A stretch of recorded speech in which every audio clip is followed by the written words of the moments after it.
नमस्कार, आप देख रहे हैं आरडी न्यूज़। मैं हूं योगेश चक्रवर्ती। पटना के पनाश होटल में यूपीएससी यानी कि सिविल सेवा परीक्षा में हिंदी माध्यम के सफल होने वाले अभ्यर्थियों की घटती संख्या को लेकर एक परिचर्चा का आयोजन किया गया।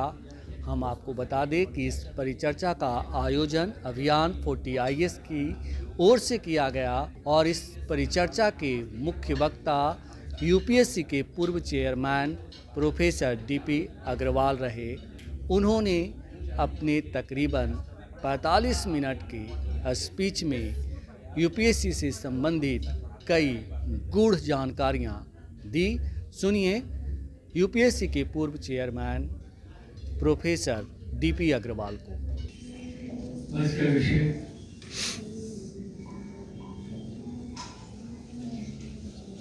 मुश्किल भी है, कुछ लोगों की कच्ची भी है। तो यदि देवर भाई ने जो कहा उस पर क्या ध्यान दें तो आपको समझ में आएगा। यूपीएससी की परीक्षा में, विशेष तौर से सिविल सेवा परीक्षा में, किसी भाषा के प्रति प्रेम नहीं। प्रक्रिया इस तरह बनाई गई है जिससे किसी एक व्यक्ति विशेष, किसी सब्जेक्ट विशेष या भाषा विशेष को उन्होंने कुछ तरह की एग्जाम्पल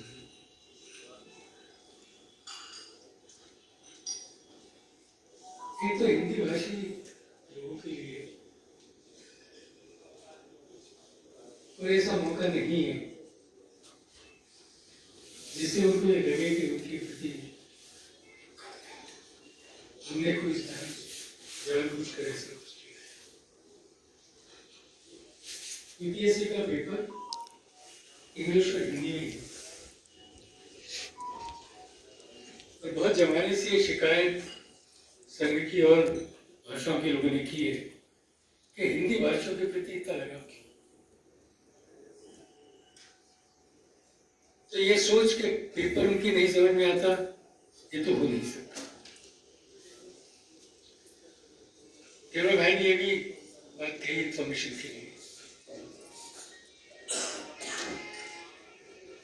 कि कुछ जिसको हम सीसेट कहते हैं जो लाया गया, इसके बैकग्राउंड में थोड़ा आपको बताऊंगा और फिर आपको समझ में आ जाएगा कि ये सब कुछ जरूरत थी हमारे एडमिनिस्ट्रेटिव सिस्टम में आने के बाद कार्य करने की क्षमता बढ़ाने के लिए। एक सामाजिक प्रदेश भी आप देखिए, पिछले 7-8 साल के रिजल्ट्स में भारत की जो और भाषा है, 4 वर्ष पहले एक बच्चा जो तेलुगु में टीचर था, तेलुगु माध्यम से आया और तीसरी रैंक पाई। स्कूल टीचर तेलुगु में है, तेलुगु का ही उसने भाषा ली। उसी के माध्यम से पहली बार मुझे जब मिला वो अंग्रेजी के 4 शब्द नहीं, जबकि उसने इंग्लिश भी क्वालिफाई किया। तो ये सोचना कि भाषा की वजह से मेरा यदि प्रयत्न था वो भाषा की वजह से रह गया, ये कहना गलत हो। ये चर्चा जरूर हो सकती है कि हिंदी भाषी छात्रों के लिए क्या मुश्किल है, ये चर्चा का विषय कर सकते हैं। पर इस बात को और सहूलियत करने के लिए मैंने एक बात और की, शायद आप लोगों ने कभी नहीं सोचा। जब मैं चेयरमैन बना था तब जिस विषय में आप पेपर लिखते थे उसी में आप इंटरव्यू दे सकते। आपको ध्यान होगा जो पहले तो जिस भाषा में आपने लिखा उसी भाषा में आपको पर्सनालिटी टेस्ट देना होगा। इस पर चर्चा हुई और मैं इस बात को समझता हूँ कि कभी कभी मातृभाषा में आप अच्छी तरह बोल पाते हैं। एक कमेटी में बनाई और उसके बाद ये निश्चय किया गया कि किसी भाषा में आप परीक्षा दे सकते हैं और किसी और भाषा में आप अपना पर्सनैलिटी टेस्ट दे सकते हैं, क्योंकि इसका संबंध पर्सनैलिटी से है, इसका संबंध वायु से या किसी विषय से नहीं। तो आपकी पर्सनैलिटी के जो आयाम है वो अपनी भाषा में शायद आप अच्छा दें। और इसकी सुविधा को पूरी तरह फूल प्रूफ बनाने के लिए ये भी कोशिश की गई कि वहाँ आपके साथ एक इंटरप्रेटर बैठा है। यदि आप हिंदी भाषी हैं, आपने हिंदी भाषा में निश्चय किया है अपनी बात कहना, और क्योंकि बोर्ड के सभी मेंबर हिंदी में इतने शायद माहिर न हों, लकीली बात यह है कि जितने भी एक्सपर्ट आते हैं तो सभी के सब हिंदी समझते हैं और अधिकतर बोल सकते हैं। फिर भी ये देखने के लिए कि आपने जो बात कही है वो उनको उस तक पहुंच जाए, उसी रूप में पहुंचे, हमने एक ट्रांसलेटर का भी प्रावधान किया है। तो आपके साथ एक बार ट्रांसलेटर बैठता है, आपकी बात कही तो उसका उत्तर भी होता है।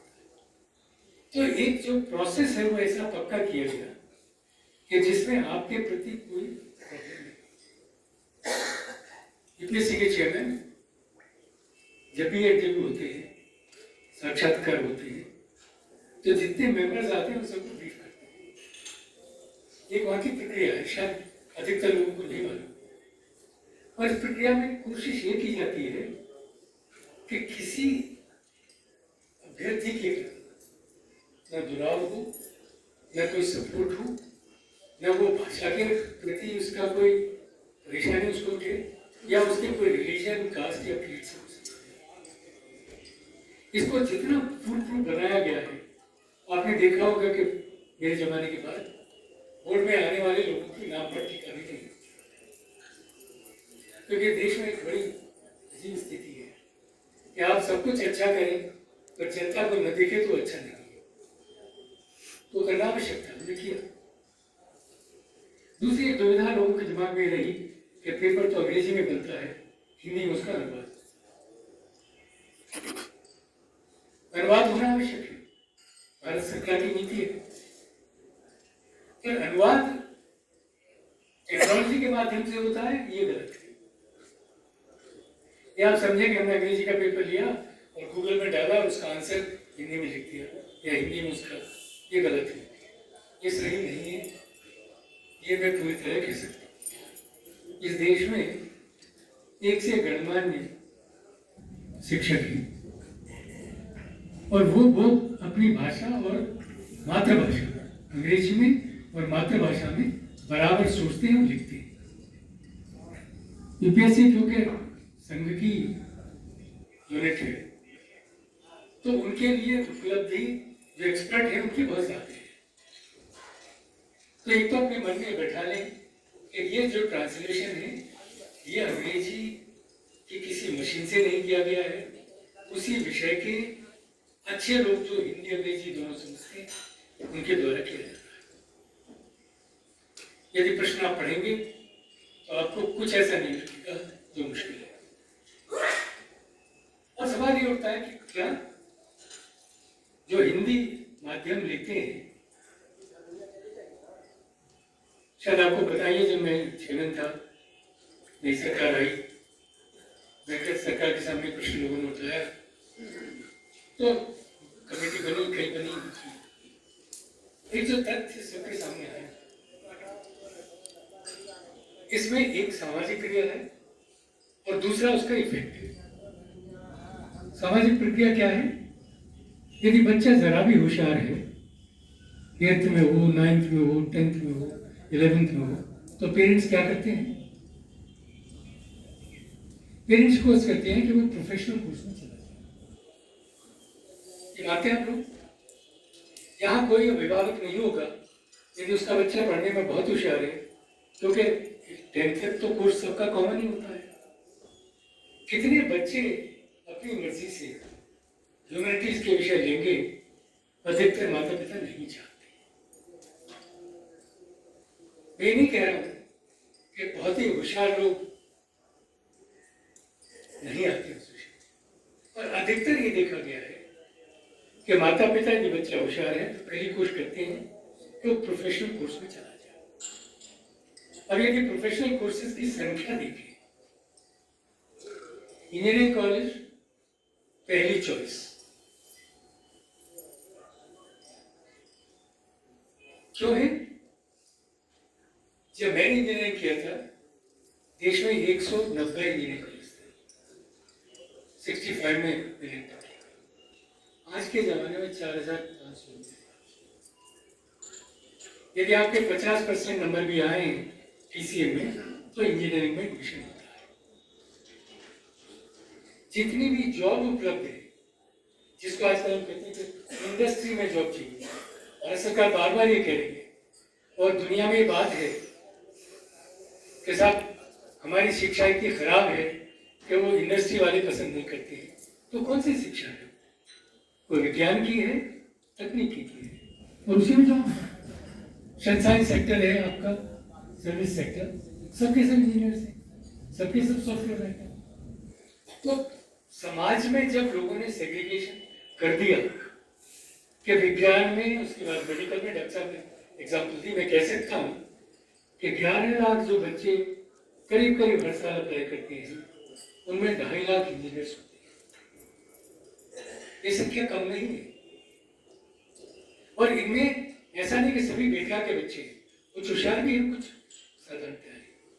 ये जो परिवर्तन हुआ कि प्रोफेशनल प्रोग्राम के बच्चे सिविल सेवा में आने लगे, ये परिवर्तन क्यों हुआ, कैसे हुआ, ये यूपीएससी इसका उत्तरदायी नहीं।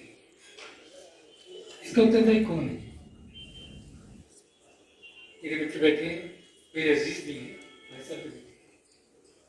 लोगों को लगने लगा कि मैं भी मेडिकल का डायरेक्टर बन जाऊंगा तो अभी पॉलिसी बनाने में मेरा हाथ है। कितने मेडिकल के विद्यार्थियों से मैंने पूछा तो उनका कहना है, सर पॉलिसी बनाने का तो मौका ही नहीं है। और उनको लगता है कि सिविल सेवा देश सेवा का एक ही मौका है, देश की सेवा सिर्फ सिविल सेवा में आके कर सकते हैं। ये डिस्कोर्स पिछले 20 साल में तैयार हुआ और प्रोफेशनल लोगों ने भीड़ लगा दी। आप अंदाजा नहीं कर सकते, 2.5 लाख इंजीनियर, एक से एक अच्छा डॉक्टर, एम्स के डॉक्टर, डेंटिस्ट, बाकी को छोड़ ही दीजिए, साइंस के टॉपर्स, और यहां तक कि जो 3 साल काम पब्लिक सेक्टर में कर चुके हैं वो वापस सिविल सेवा में। तो कुछ तो ऐसा है कि जो लोग आ रहे हैं। तो जो विद्यार्थी उतना पारंगत नहीं है, जिसने इतनी दुनिया नहीं देखी है, तो वो स्वाभाविक पिछड़ नहीं होगा। इसमें ना सीसेट की कोई गलती है, ना इसमें एग्जाम की कोई गलती है।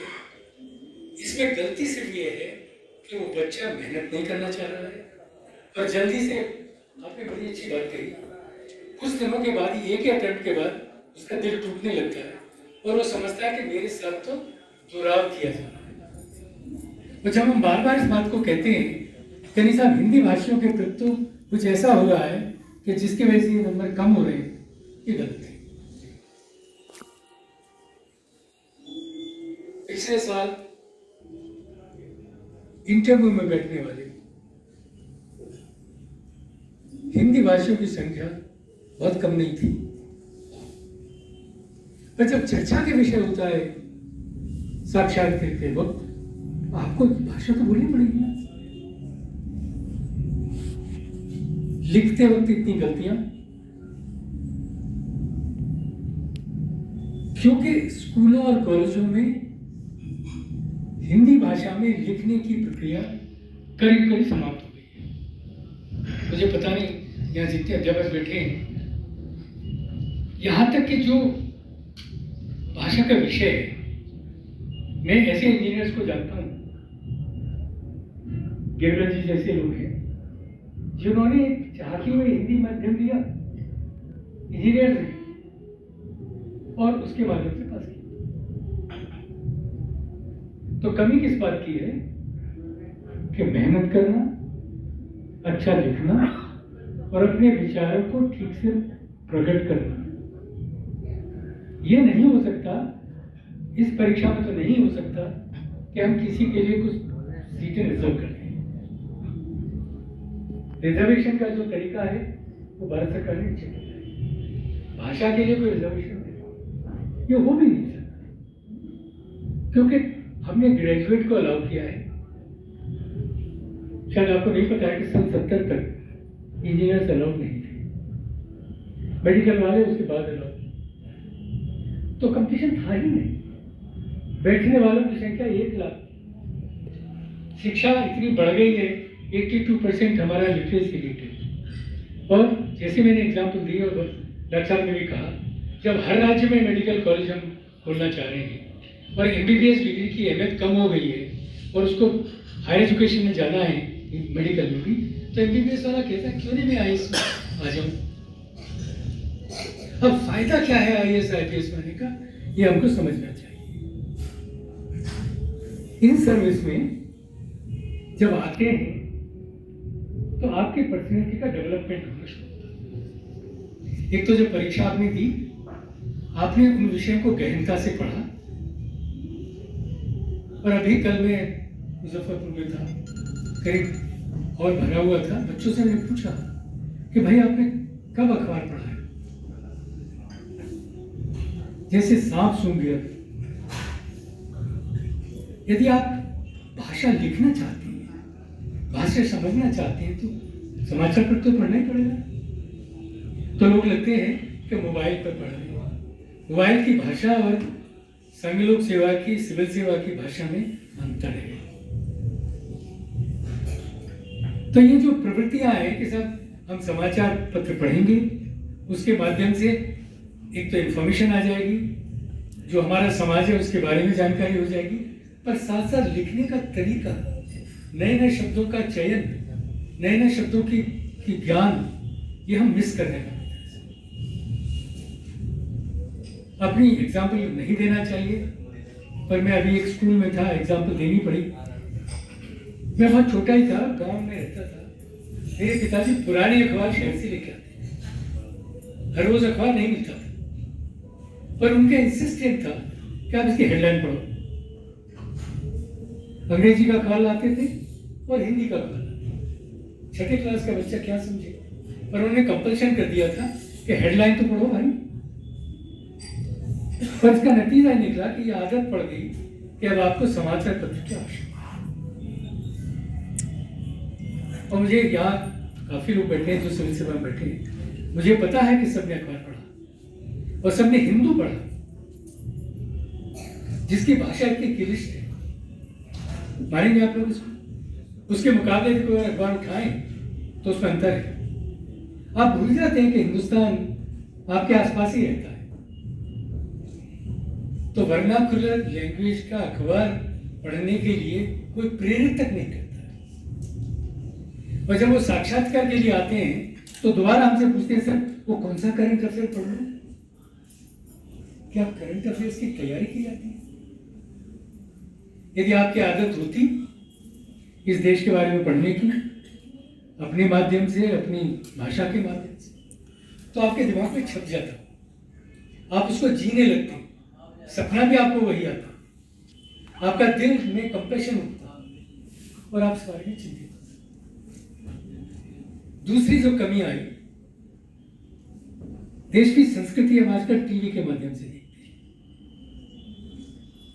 रामायण है तो सीरियल देख लो, महाभारत है तो सीरियल देख लो, पर आप समझ सकते हैं कि जब विजुअल प्रेजेंटेशन होता है, उसको ड्रामेटाइज किया जाता है और उसकी थीम्स में परिवर्तन किया जाता है। वो ज्ञान एक ऐसी परीक्षा के लिए पर्याप्त नहीं है जहां तथ्य सही हो, तथ्यों का आकलन करने की क्षमता हो और उनके आकलन करने के बाद अपने विचार रख सकें।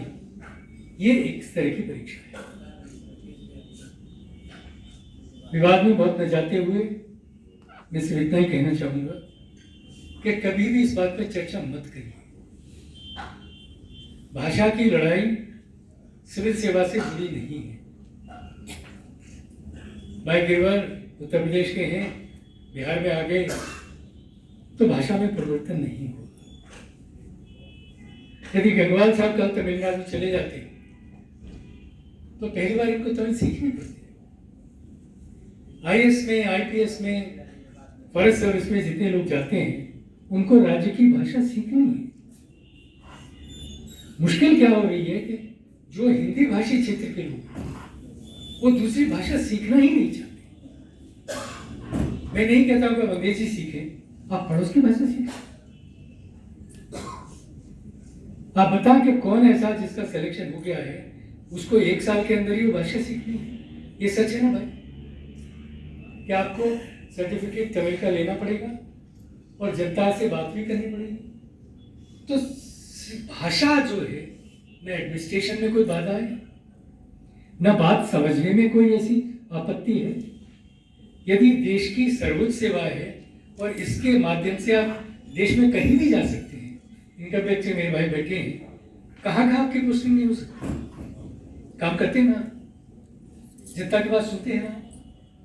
जब आप समझ सकते हो तो जो यंग बच्चा है जिसका उद्देश्य है कि इस शिक्षा को पास कर वो बने अधिकारी, तो उसको मेहनत तो करनी पड़ेगी ना। तो उसके मन से डर निकालिए कि उसमें कोई कमी है। ये सच जरूर है कि देश की स्थिति इस वक्त ऐसी है कि जो भी बच्चा स्कूल में 50 या 60% से ऊपर है वो सबके सब प्रोफेशनल कोर्स है। दिल्ली विश्वविद्यालय में अब तो एक अलग से टेस्ट हो गया है, आपको शायद पता नहीं कि दिल्ली में बीए के एडमिशन के लिए सेंट्रल विश्वविद्यालय में अलग से एक परीक्षा देनी है। एक तो जब से जो पैरेलल शिक्षा हुई है, जो हमारे विलास जी थोड़े इससे अलग है, आईएएस की तैयारी करने के लिए जो पैरेलल शिक्षा तैयार हुई है जिसको हम कोचिंग सेंटर कहते हैं, उन्होंने कुछ चीजें ऐसी कर दी हैं कि जिसका चक्रव्यूह ऐसा मुश्किल है कि उससे निकलना मुश्किल। उदाहरण के तौर पर उन्होंने कहा कि आप तो हिंदी भाषी हैं, आप सक्सेसफुल नहीं होंगे, अतः क्योंकि उनके पास जो टीचर थे वो दोनों चीजों पारंगत नहीं है, उन्होंने इन्वेस्टमेंट नहीं किया है, तो उन्होंने सेलेक्ट करके कहा ये अंग्रेजी का ग्रुप है और ये हिंदी का ग्रुप है। फिर उन्होंने कहा नहीं साहब, आपने एक तो फिजिक्स पढ़ा है, आप फिजिक्स के बहुत अच्छे विद्यार्थी हैं, यूनिवर्सिटी के टॉपर भी हैं, पर सिविल सेवा में तो जब तक ज्योग्राफी नहीं लेंगे आप पास नहीं हो सकते। तो पहले तो प्रोफेशनल हुए, फिर साइंस के विद्यार्थी हुए, तो बचा कौन? फिर आप मुझे कहने का हिस्ट्री पढ़े। मुझे काफी लोग इन चीजों के लिए नहीं समझ पाए, मैंने बहुत कोशिश की। ये भी समझाने की कोशिश करना चाहता हूँ कि सीसेट की जो परीक्षा है इस पर बहुत जमाने से चर्चा है। एक अलग कमेटी बनी, अलग प्रोफेसर अलग थे जो योजना आयोग के अध्यक्ष भी बने बाद में, उनके कमेटी बनी थी और उन्होंने कहा था कि सीसेट का पेपर होना चाहिए। मैं बताऊंगा कि सीसेट क्या है। सेकेंड रिफॉर्म कमीशन में इस बात की चर्चा हुई और जितने भी सीनियर अधिकारियों से मिला, यहाँ 2 लोग बैठे हैं, सबका ये कहना है कि जो नए बच्चे आ रहे हैं उन सबको पहले दिन आते ही सत्ता चाहिए, लोगों की बात नहीं सुननी है, अपना घर भरना है। कैबिनेट सेक्रेटरी ने 2 बार मुझे आके मेरे ऑफिस में चर्चा की। एकेडमी जो आईएएस अकेडमी लाल बहादुर शास्त्री की है और जितनी 4 अकेडमी है, उन्होंने कहा साहब इनका कोई इंटरेस्ट नहीं है, ये सिर्फ मात्र लाल बत्ती और सत्ता सुख की बात है। ये आपके ऊपर बड़ा लांछन था।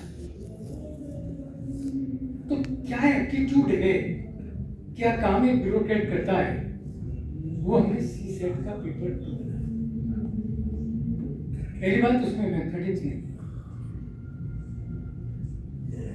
उसमें वही हिस्सा है, ये मैं भाई को याद होगा, जनरल स्टडीज पेपर 1 में स्टैटिस्टिक्स के कुछ सवाल आते थे और कुछ सवाल ये पूछे जाते थे आपसे कि भाई यदि ये हुआ तो आगे क्या होगा। ये मैनिपुलेशन। यदि कोई कहे कि ब्यूरोक्रेसी में नंबर्स की इंपॉर्टेंस नहीं।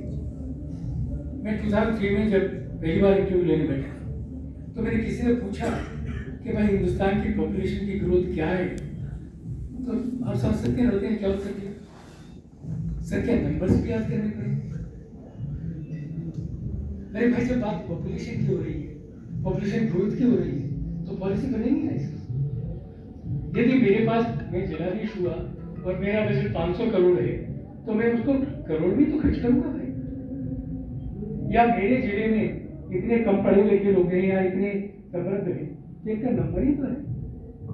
या कितने बच्चों का जन्म के वक्त मृत्यु हो गई और कितनी महिलाओं को मेडिकल सपोर्ट नहीं मिला, तो नंबर क्यों? तो नंबर से इतना दुख क्यों? और क्या नंबर मैथमेटिक्स होता है?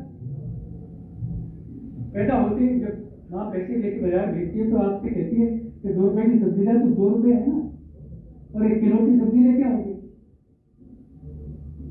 तो ये सोच के मैथमेटिक्स है, ये पहली गलती। तो मैंने कहना शुरू किया था, किया सिर्फ मैंने इतना कि उस पेपर से हटा के यहाँ किया, क्योंकि ब्यूरोक्रेसी के काम में नंबर मैनिपुलेशन उनका पहला पॉलिसी मेकिंग का पहला स्टेप। दूसरा स्टेप क्या है? आप क्या करते हैं? आप चर्चा को सुनते हैं, सबकी बात सुनने की आपको आदत है। उसको सुनने के बाद ये समझने की कोशिश करते हैं कि ये क्या कह रहा है और उसको क्या चाहिए।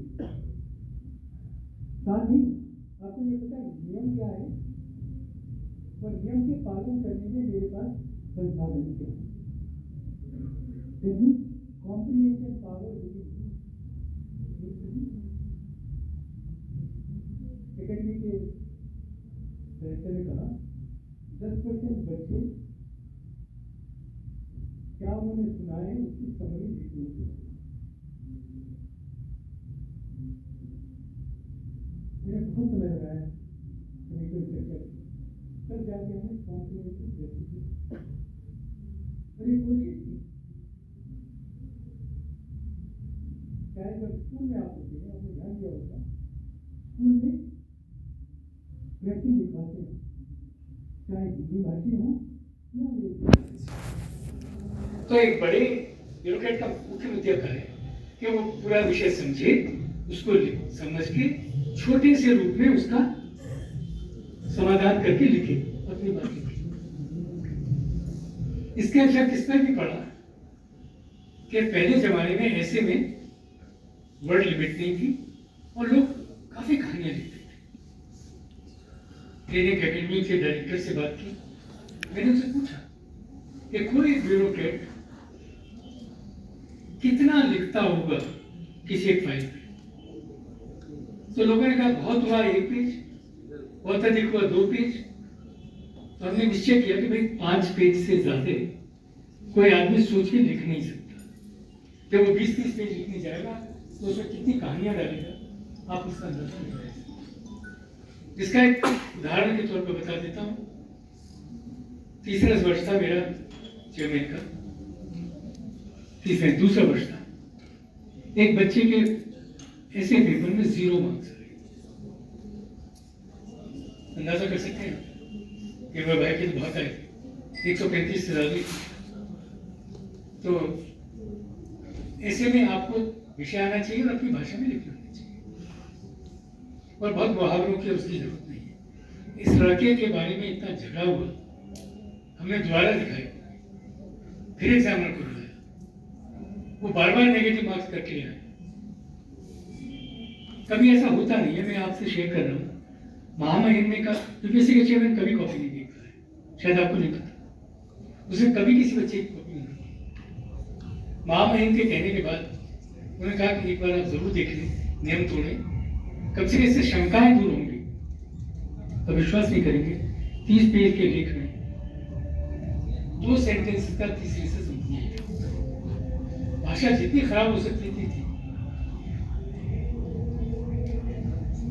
मुश्किल क्या है इसमें?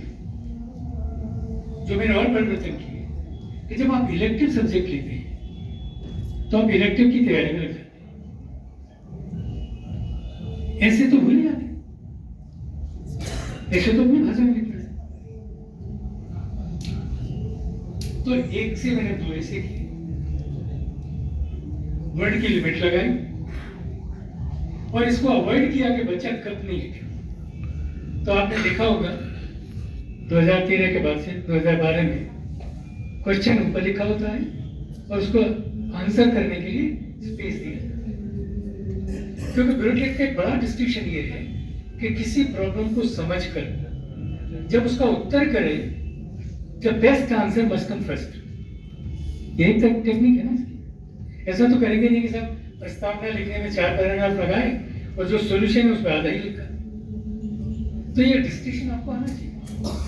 तो सीसेट बेसिकली आप जो काम करते हैं, क्या आप में एप्टीट्यूड है उसका, उसके लिए रखा गया है।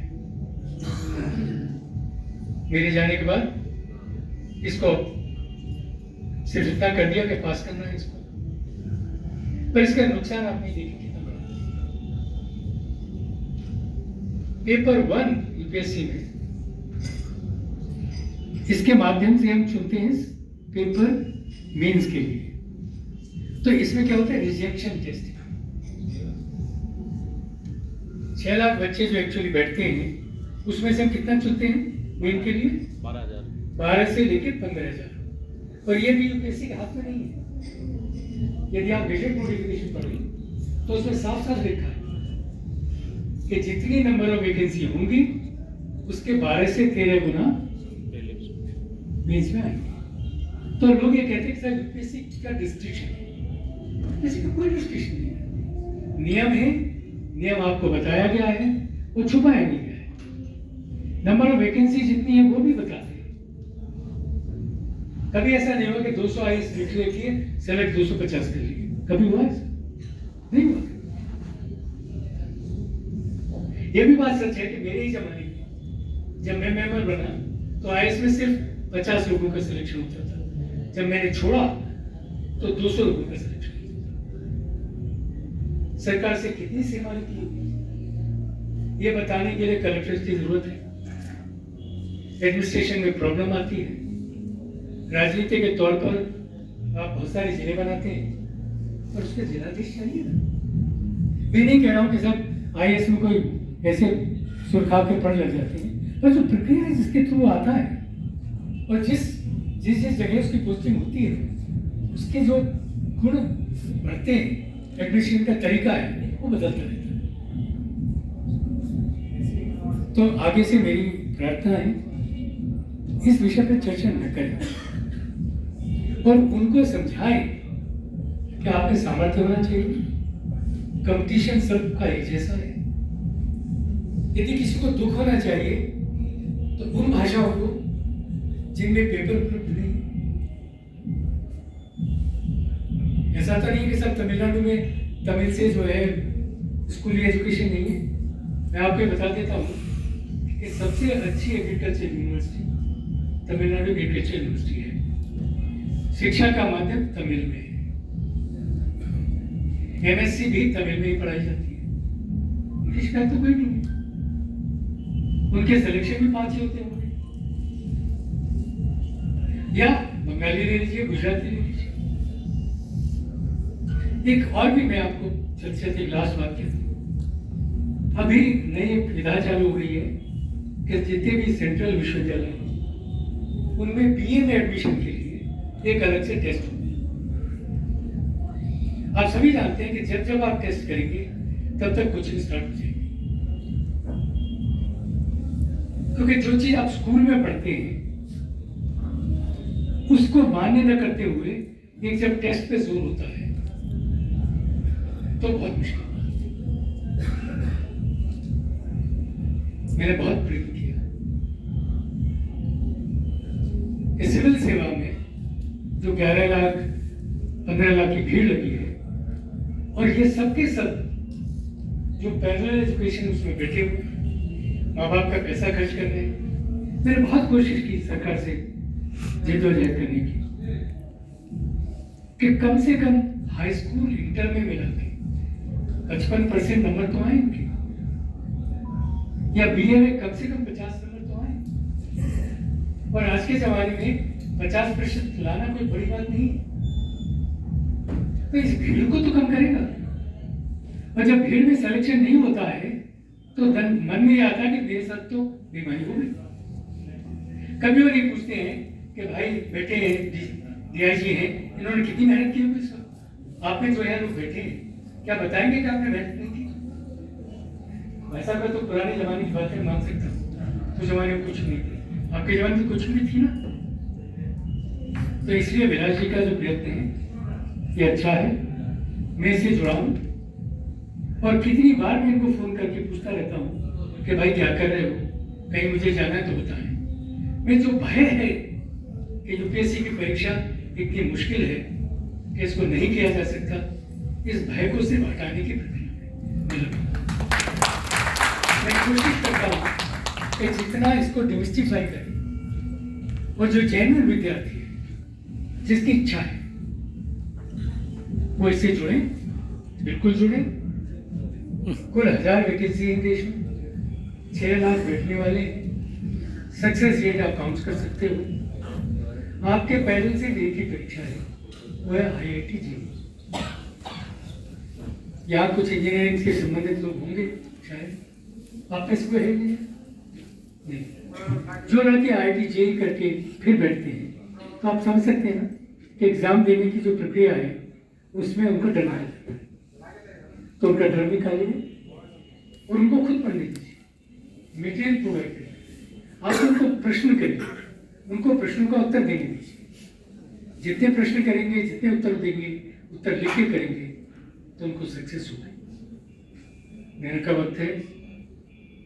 आपने मुझे इतना आदर दिया, मेरी और मेरी पत्नी इसके आभारी हैं।